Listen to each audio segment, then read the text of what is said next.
You've never mentioned that horse, Colin McFire. No, I never have. I still have sleepless nights over that horse. Jumping the last was going to absolutely dot up, and then the winner of the race is indefatigable. Yeah, it was a real tough one to take, I'm not going to lie. My word.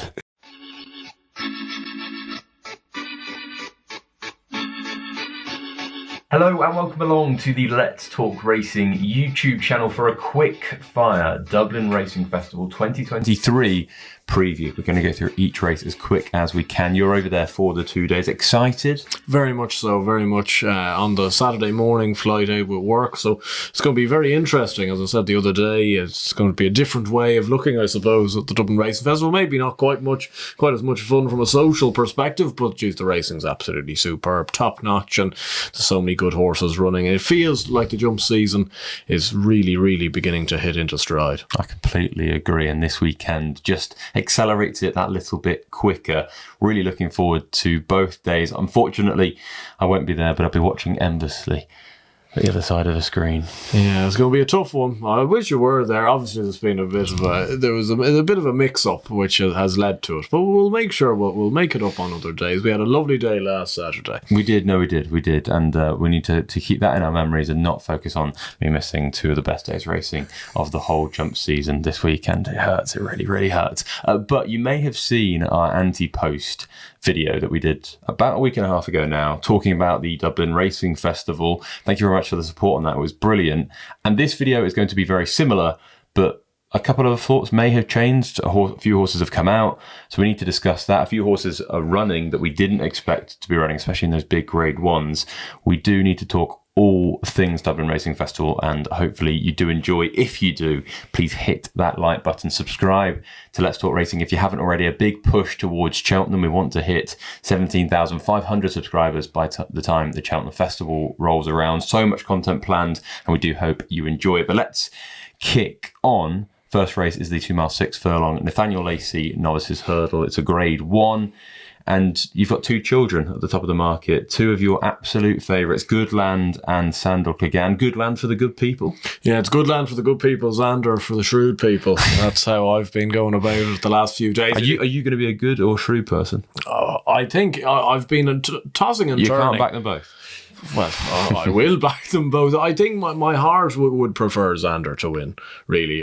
Given the last couple of years that Paul Nolan and his team have had, they've had an awful lot of difficult times, difficult years, with good horses, unfortunately, having things happening to them. Latest exhibition who won this race a number of years ago, Discorama last year in the National. They deserve luck, I think, and I'm really hoping this is probably the best horse in the yard that he goes and shows that. I think Goodland's got a huge chance, and if it was my head backing it, I would say Goodland's probably got he's definitely got the stronger maiden hurdle form in the tin. He's obviously won over this track, and he looked really good that day, and that form's already been well advertised.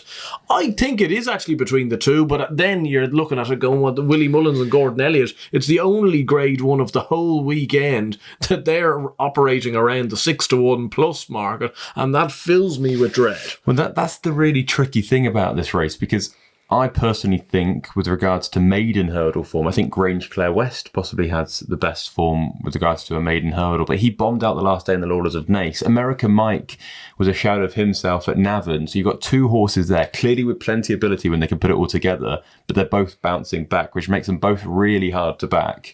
With regards to Sandal Clegane, I personally don't think he's better than Goodland. I think Goodland, what he did at Leopardstown the last day, beat some really good horses in a way, and the way that they're going to ride him, I don't think they'll change much. No. And I just think that he's going to put down a solid 9 out of 10. If there's a superstar in there, he may get beat, but I don't really see one, so I'd probably just side with Goodland.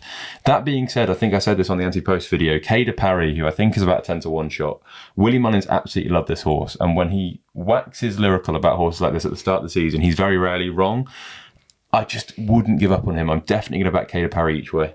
Yeah, no, I can see that. Look, he kind of fell in at Tramore, but you'd think he comes forward from that a stone. I think a horse that we probably didn't mention in the Antipost video, because I thought that he was 1,000,000 to 1 to run in the race, was We've All Been Caught. And I suppose his form was very well advertised by your horse. I know we're perhaps at a different level. I would like to hope we're at a different level than, Rock My Way. But at the same stage, it has been well advertised. And fair enough to Nigel still twisting Davis. There's not enough that do it. He's seen an open Grade 1 with Barry Connell having the favourite, and he's just gone, you know what, let's chuck it in and see where we are. If he runs well, he'll run in the Bartlett, I assume, and if he doesn't run well, you know, you maybe wait till next year, and he's going to be a much better horse over a fence given the size of him. So you've got to commend English trainers for coming over and having a swipe at a Grade 1 like this, and I wish them very well. Absolute Notion's also an interesting one in there at a double figure price. He's got an Irish mark of 131.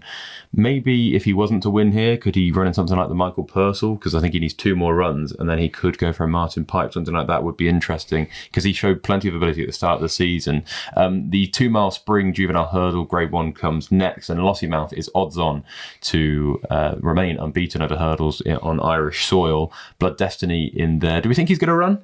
I don't think so. No, but he's just not being taken out. No, but I suppose Willie Mullins just loves doing that to us. He absolutely kills people like us trying to do these types of videos. I think Lossiemouth would take all the beating, especially around Leopardstown, even against Blood Destiny. I think the horse that obviously came second to her at Christmas time ran a very good race, will probably come on for that, and I'm going to be very interested. I'm going to have the binos on watching this Takao, who I know's been well found in the Boodles market. I just will be very, very interested to see if Mark Walsh is back fit and ready to go, what type of ride he gets given. Is it not interesting that Willie's chucking a first time out in a Grade 1 in Gust of Wind? Yeah, I suppose he did it though last year in the same race with LTR Tomp, who ran a Stormer to come third. He seems to like doing that these days with juveniles, where it gets to this time of the season and he just goes, if they're any use, was chuck them in these Grade 1s. If they win, brilliant, they're a Grade 1 winner, and if they don't, they're an novice hurdler next season, like LTR Tomp, and like I suppose Night and Day as well. Night and Day, yeah. Gaelic Warrior, he's done it, you know, with an awful lot of juveniles. So it's something that he seems to be kind of trending to do more and more. Wouldn't surprise me if this horse was quite good and ran a very encouraging race, but he may be one for next year. The Irish Arkle comes next, and the one horse we didn't think would run here when we made the anti-post video was Appreciate It. Not good for your anti-post slip, and I've had back Dysart Dynamo about a week ago because I thought the race would cut up. I think maybe Al Fabiolo may not have gone. I think there were vibes that he wasn't going to run here. Banbridge, I thought St. Royal would run, and Banbridge maybe Visionarian, but now it looks like Appreciate It's going to turn up. How do you dissect that? Yeah, well, it really is a killer to me, Josh, I must confess, because I think he'll win. And that just means Arkle, right? Yeah, that's my biggest problem. Like, I think he'll win. I think he'll beat Dysart Dynamo. I think he'll beat El Fabiolo. Like, I think he's just the best horse of the lot of them. And I've got this theory that I think that the faster they jump, the better he's going to jump. And I was really hoping they wouldn't run in the Irish Arkle. That was my main premise behind backing him for the Turners when I did a few weeks ago, that he would miss this, and then a Dysart Dynamo or an El Fabiolo would win this race and they'd be the Arkle horse. But at the same stage, I suppose there's a part of me that would love him almost to get beaten into second, run a huge race, but you then go, oh well, Dysart's beating him, you know, get him up in trip. But I just think he's the best horse of the lot, and I think he wins. It's a really, really, really good race. One I'm really looking forward to. I'm gutted that Appreciate It is running for the Dysart Dynamo slip, and I agree. I think Appreciate It. Well, I'm gutted too. Will we get on to the Mastersons? You know enough owners. You could give them a call and say, you're killing us here. I am gutted, and I do think Appreciate It will go and win this. I think he's, like you say, simply the best horse in the race, and I think that might be the same for Galopin des Champs in the Irish Gold Cup. The race is probably looking less and less competitive as the day goes on. I can't see Statler running. No, I think the ground's going to be on the quick side at Leopardstown. They haven't had too much rain, and obviously the chase track dries out astronomically well. And I don't think they're going to risk a big... Inflated.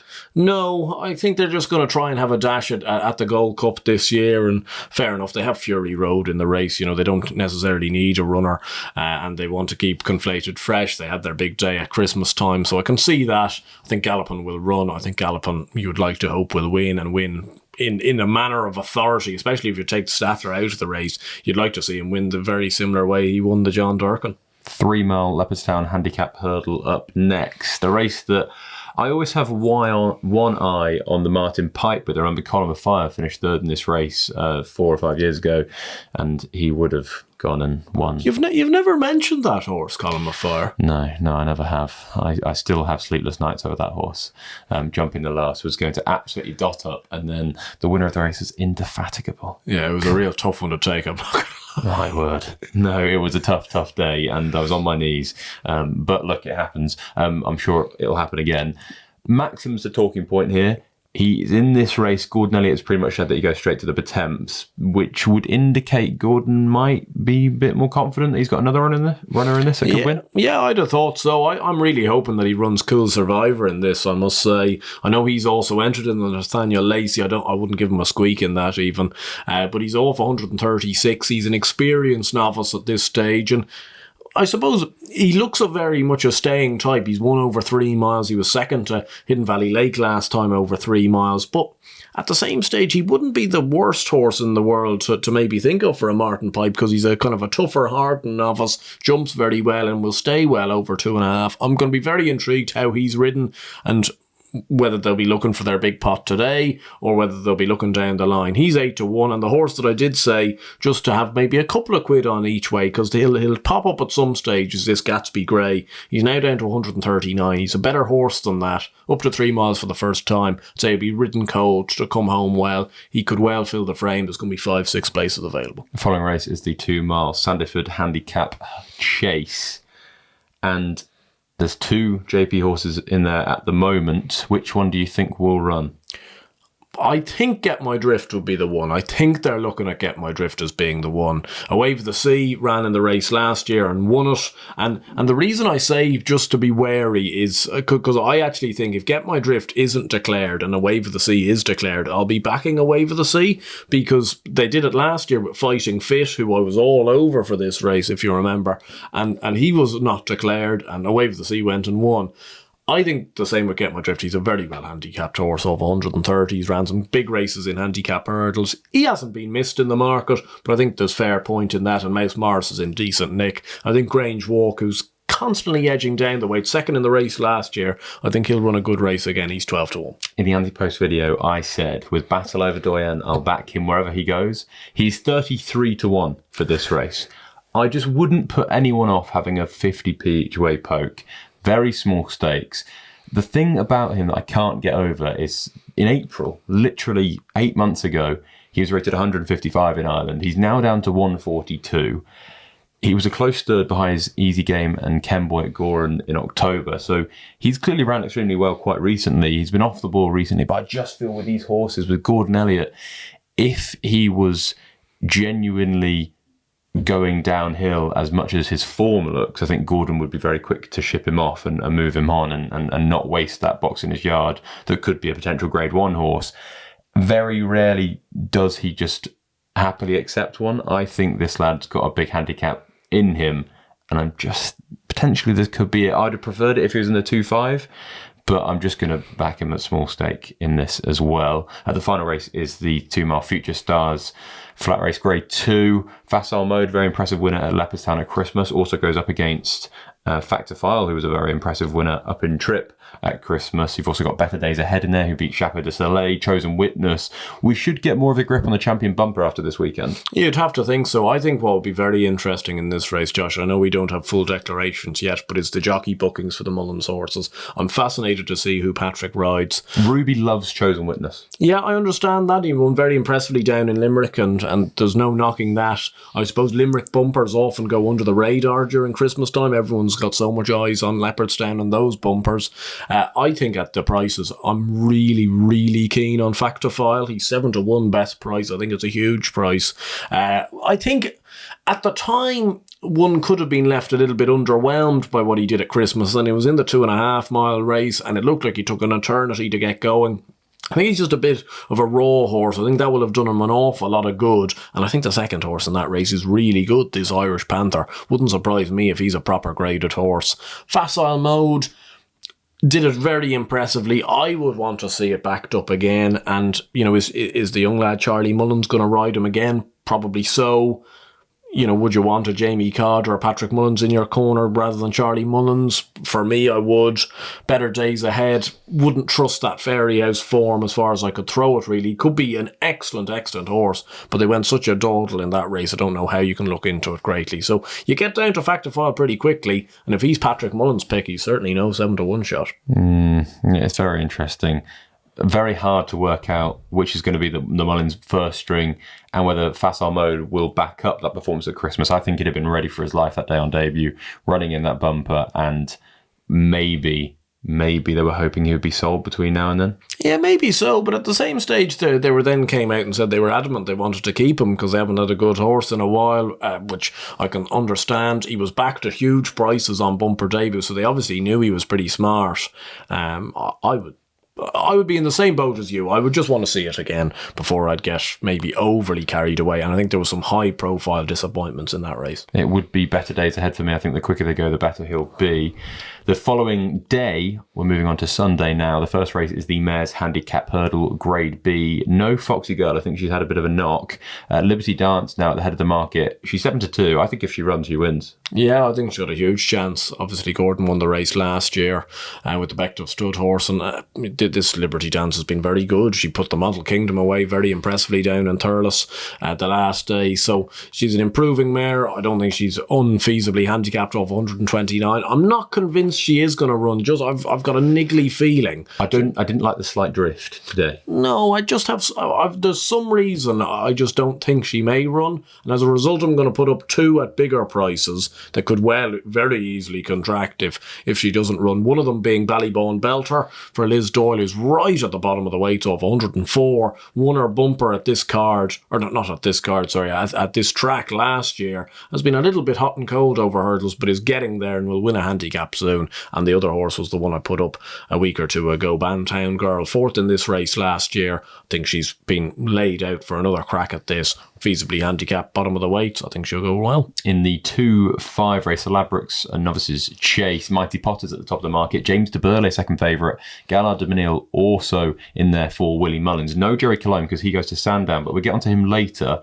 Mighty Potter, you said to me downstairs, is this horse not just going to go and win? I think he is, and what I would love to see if foresight was a great thing, and I could predict what I wanted to happen. Appreciate It gets beaten, a schnoz, staying on, but outpaced, but stays on with Dysart Dynamo winning, and this horse bolts in this race, and you're going to have Mighty Potter will be down to 5-4, 6-4 for the Turners, and Appreciated will turn him over. I think Appreciated would beat Mighty Potter over 2.5, personally speaking, but at the same stage, I think Mighty Potter will clean up these. You just don't think James de Burley or Gallard de Menil will be able to lay a glove? Well, no, I think Gallard de Menil needs 3 miles, and I think I would be very surprised to see the Drinmore form being overturned unless something happened to Mighty Potter and for some reason he didn't perform.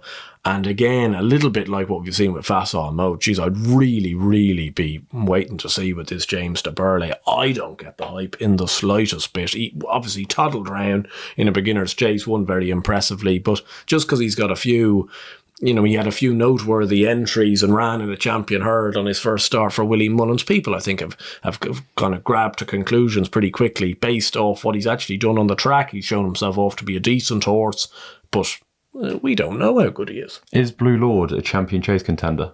I think he probably is. The race was slightly muddied, I suppose, by what happened in the Clarence House last week. Provided a few more questions than answers. I think he wins this race, but I don't think that's going to actually tell us too much. No, I don't think it will.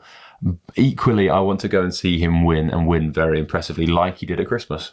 There's no excuses. No, there isn't. He should be beating these horses. He should be beating them very well. And to be honest, I think if he gets a good toe into the race, he wins. The following race is the 2-5 Bulmers Handicap Chase. I like Mars Harper in here at 20-1 each way, mainly because I really like Battle Over Doyen if he was to run here in the same silks, and they've not put Battle Over Doyen in here. So that makes me think that they think they might have a good one in Mars Harper, a good chance. And I think they'll ride him aggressively, and I think that will play to his strengths. Yeah, I think so too. His jumping's been pretty good in his few beginners chases. Now goes into handicaps. Was a decent horse last year, ran a cracker at Christmas time in a handicap hurdle behind Good Time Johnny now 13 months ago. And that form looks pretty decent at this stage. He gets that seemingly that kind of robust ride, I suppose. And again, you're hoping the likes of maybe a Davy Russell is on him, and then you've got a real squeak. I think he's well handicapped. He's 20 to 1. I wouldn't put anyone off if we're talking about 50p each way bets about the horse that collected for you in this meeting last year. Call Me Lyrene. I think if it just was really sharp in terms of the ground, if it was proper decent ground on the chase track, it won't suit a lot of these horses, but it will suit him, and he'll win a big handicap at some stage, whether it's at a Fairy House, Bunchestown or here. I think he's got a big one in him himself. Irish champion hurdle time then, and at the top of the market at 5 to 4 is State Man, second favourite Honeysuckle at 15 to 8, and Vauban is third favourite at 100 to 30. So let's just outline the arguments. The State Man fans will just think the State Man is simply too good and better than Honeysuckle, can give him £7. The Honeysuckle fans will probably take a lot of positives from the fact that Tiupu's come out and won very impressively in the Galmoy hurdle since beating her in the Hatton's Grace, and the fact that she's won the last 3 renewals of this would give them confidence. And then the Vauban fans are probably looking at things and thinking, last year on debut against Pied Piper, he was beaten, but then he came on leaps and bounds and won at this meeting exactly. Where do you sit in amongst those? Well, I have it. I'm not telling people what they don't know, but I have it personally between State Man and Honeysuckle. I'd be fairly bullish really in putting Vauban aside on that. I don't see the angle of him reversing the form with State Man, and if he's not going to do that, I don't think he's going to beat Honeysuckle either. He's a good horse, he's a really good horse, but I think he may well be next year's horse to a certain extent. And the vibes this year just haven't been brilliant about him, and I know he ran well at Christmas, but he does need to improve an awful lot for that. I'm probably just marginally with State Man. I think he's the younger horse, he's an improving horse, and I think if there was no Constitution Hill around, we'd be saying that this horse is really, really exciting and really good. He did it how you would have wanted him to do it in the Morgiana. I thought he was even better at Christmas time. And I just think Willie Mullins knows this is his champion hurdle horse, and therefore has just been building him up slowly. And it wouldn't surprise me if there's just small incremental kind of positives and further forward movements from him race upon race to peak at Cheltenham. I will understand the case that I know you're probably going to put up against me, and it wouldn't surprise me if that happened, but I just think at this stage, State Man is the improving horse, and I think he's going to come forward even further from Christmas. And if he does do that, he's going to be a hard horse to beat. I don't think State Man can give Honeysuckle £7, personally. I think this is a very, very interesting one. Do you think the connections are looking at Cheltenham with Honeysuckle and thinking we can beat Constitution Hill? Because I personally don't think they will. No. I think equally they're looking at the Mayor's Hurdle and going, it's almost admitting defeat by running in the Mayor's Hurdle. So I don't think they'll do that. I think Kenny Alexander's come out and said that she's going to go to the Champion Hurdle if she goes to Cheltenham. This is a final season.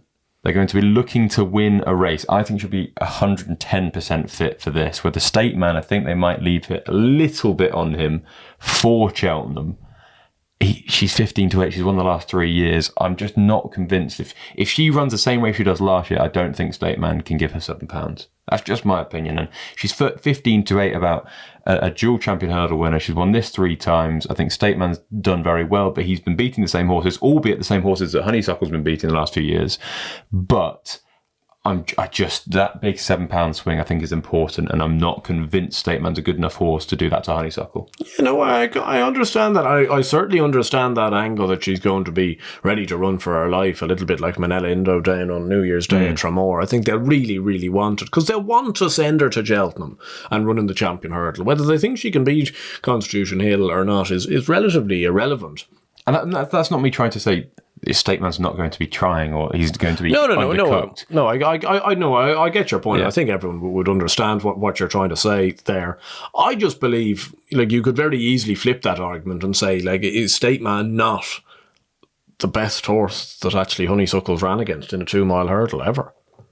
Possibly. I think he's better than the Chargers, Saldiers, all of them of the world. He's already kind of gone out and proven that, and I think she is very good. I think she's obviously very dangerous. Do you agree with me on the Vauban angle? Can you see how he's 100 to 30 in this race? I think that is shorter than he should be. That being said, I do expect a lot of improvement from the first run. Yeah, but he should be a 5-6 to 1 shot, though. I agree. Nothing in that first run made me think that he would reverse the form of State Man.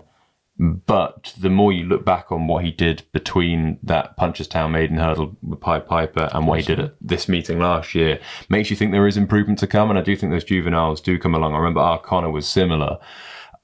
I think short enough should probably be 5 to 1. Yeah. I think it's between the two of them. It would be great for racing if Honeysuckle wins. I think it would be great for racing if State Man wins as well, because I think then yeah, well, if he goes out and does it, though, like, fair enough, and I'll hold my hands up that I get it wrong. I get plenty wrong. But I don't think that is going to happen. I just don't see him winning a race this early in his career against these types of horses. And I think if State Man beats Honeysuckle, at least you go into the champion hurdle knowing that he's been able to give her £7, which is a hard feat, as we know from the last 4 or 5 years. The final Grade 1 that we're going to preview is the 2-mile novices hurdle. Facile Vega right up there, odds on to win this, as expected, really. Nothing in there is going to put it up to him, is it? No, he's just simply too good. He stays, he jumps well. Willie's basically said that he's been a slow burner this season, expects improvement at every run. I'd expect a better Facile Vega to the one that we saw at Christmas, and that Facile Vega was better than the one we saw in his hurdling debut. I think he's in a different league, personally. The 2-mile Liffey handicap hurdle then comes next, and Gaelic Warriors at the top of the betting. Rich Ritchie came out on TV this week and said that if he's going to run anywhere, it will be here. Would be fascinating to see him run if he did. I think he'll either win by 10 lengths and suddenly go, wow, we've got a really good horse, or he's going to completely bomb out. I wouldn't want to bet on him running in the race, given connections and the fact that Willie's got 10 in it anyway. I like the Tide Turns, who I think has got a very similar profile to Call Me Lyrene, who won the race last year. 3-4 very, very quiet runs, has been dropping down the handicap and definitely has back class. Like this meeting last year must have finished 5-6 lengths behind Vauban in the spring juvenile. He turns up here 20 to 1. If he has an interesting jockey booking, I think he could be a very interesting player here. Yeah, no, I agree with that, and I agree with what you say about Gaelic Warrior. He could be the absolute Rick in there. Of course he could. I would be very, very shocked if the entries come out Friday morning and he's in them. I don't see him running in a big competitive handicap hurdle a month before the Cheltenham Festival, personally speaking. So who do you like? I'd like Man O'Work. I know I've liked him for a few races before. The David Pipe horse. Very interesting. Well, at least this horse may have a chance. But no, look, he's ran 2 very solid races for me this year in big handicap hurdles. He was second in the Lartigue. He was 4th at Fairy S behind an Emmett Mullins Rick. And I think if you took Gaelic Warrior out of the race, I don't think there's necessarily, because that Filey Bay Emmett Mullins wasn't even in the 5-day decks, I don't think there's anyone that you're going, oh, geez, that's an absolute shoe-in. Even at the top of the market, I'd take on the likes of the Akara Lens of the world. So, Man O'Work 14 to 1 on the Tide Turns, 20 to 1, I suspect, aren't the worst 2 each way bets you'd have. Fingers crossed one of those can run extremely well, hopefully both. The final race of the Dublin Racing Festival is the 2-mile Mares Bumper. It's a Grade 2 contest. Fancy Girl is at the top of the market in those Hurricane Fly colours. Does that make you nostalgic? Yeah, reminiscent, definitely. Been a fair few years, getting on to 10 years now since I was making my Leopardstown debut, seeing the Fly and Jeski, Arctic Fire. Of the champions. Exactly, and if you weren't hooked on that, like if I wasn't hooked on that, then I was never going to be for this. It does give me nostalgic vibes. I think she's very short though, this mare, considering she's won a bumper by a few lengths, and I would have it in the hands of last year's winner, to be honest. I think she's a very good horse, this Lily de Burley. And I just, a little bit like your case with Il Radoto, where why is Paul Nicholls persisting at 2.5 miles if he doesn't stay? Why is this mare back still in bumpers, age 7, if they don't believe she can pick up another Grade 2 prize? It's either that or they've schooled her over hurdles and she can't jump for peanuts, because I don't really see why on earth you wouldn't try and make a mare's novice hurdle horse out of her. I'm not sure. Maybe you look after her. Is she a broodmare down the line? If you won 2 graded bumpers, then she's worth an awful lot of money. But as which is very feasible. But as a result, she's going to be running for her life to try and win a second graded bumper. Big time, yeah, and I think at 7-2, I know she's got a penalty to carry, but I think she's got a big chance. She obviously won the race last year. She was given an average enough ride, I thought. I thought she should have won at Navan in the listed bumper back in November time that Jatara nicked from the front, and I think she takes an awful lot of beating. I think Fancy Girl's very exciting, and I do think Lily de Burley brings the best form.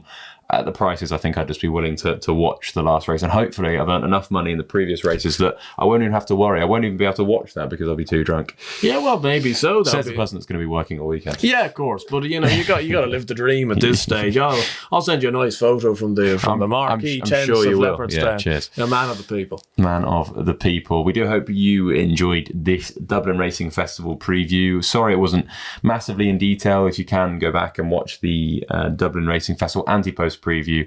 We covered similar topics, but I just thought it would be worth closer to the event to go back through things, and we did hope you enjoy it. If you did, please hit that like button. It massively helps out the channel. We've been smashing all the numbers recently, and the numbers just keep growing because of that, and we can't thank you enough. Do get your comments down below. Let us know your nap of the Dublin Racing Festival, and subscribe to Let's Talk Racing if you haven't already. We'll be doing a LTR Plus live stream on Friday evening.